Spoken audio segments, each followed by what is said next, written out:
अस्सलाम वालेकुम जुले नमस्ते। कैसे हैं आप सब लोग? उम्मीद करते हैं कि आप सब लोग खैरियत से होंगे। तो फिर से एक और नए वीडियो में मैं आप लोगों का वेलकम करता हूं।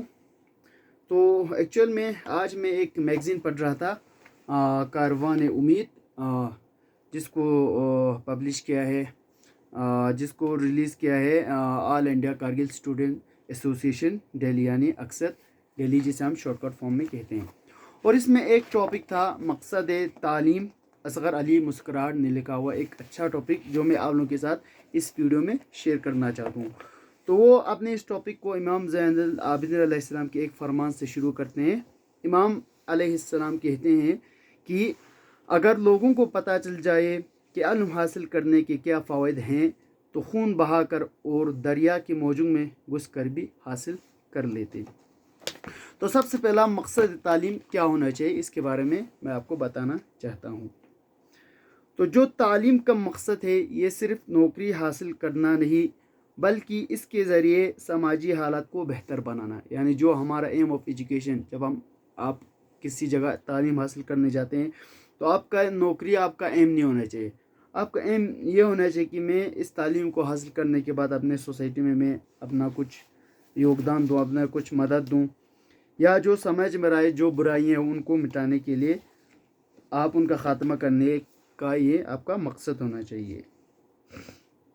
और आपके जो जहन में ये बात बिठा दी गई है आजकल कि तालीम हासिल करके कोई भी मामूली सरकारी मुलाजमत करेंगे और अपना घर चलेंगे, यानी क्लास 4 या कोई और कुछ और ज्वाइन करके अपना रोज़मर्रा का ज़िंदगी चलेंगे, जबकि आपका ये मकसद नहीं होना चाहिए।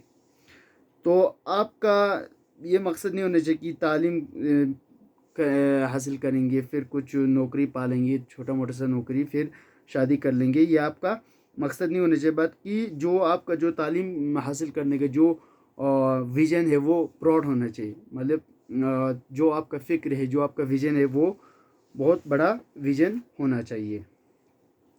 इसके साथ साथ मैं आपके साथ कुछ डाटा शेयर करना चाहता हूँ। सबसे पहले डाटा PM++ के बारे में, यानी prime minister special scholarship scheme.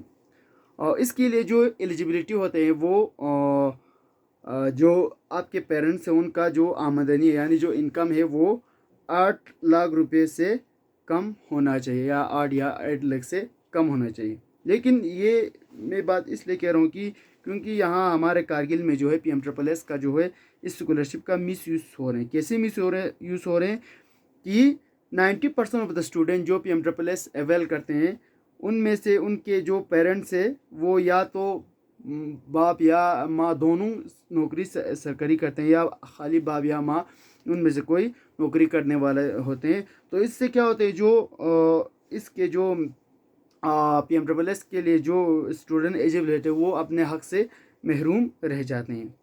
इसी तरह हमारे बहुत से स्कीम होते हैं जिसके लिए आपका इनकम सर्टिफिकेट चाहिए होता है। उसमें भी क्या होता है कि जो जिनका पेरेंट का आमदनी ठीक ठाक होता है वो भी उनको भी इनकम मिल जाते हैं। तो सबसे पहले इसमें तो जो पटवारी है या जो तहसीलदार है उनका जांच कर लेना चाहिए कि वो इस स्कॉलरशिप के लिए अगर वो इनकम मांग रहे तो एलिजिबल है कि नहीं। और इसी तरह आजकल जो नौकरी के बहुत क्राइसिस है होल लद्दाख में। तो क्या करते हैं कि कुछ जॉब्स के लिए कंप्यूटर सर्टिफिकेट या डिप्लोमा चाहिए होते हैं, लेकिन बहुत से स्टूडेंट्स जो है उन डिग्रीज़ को या डिप्लोमास को वो कंप्लीट नहीं करके होते हैं।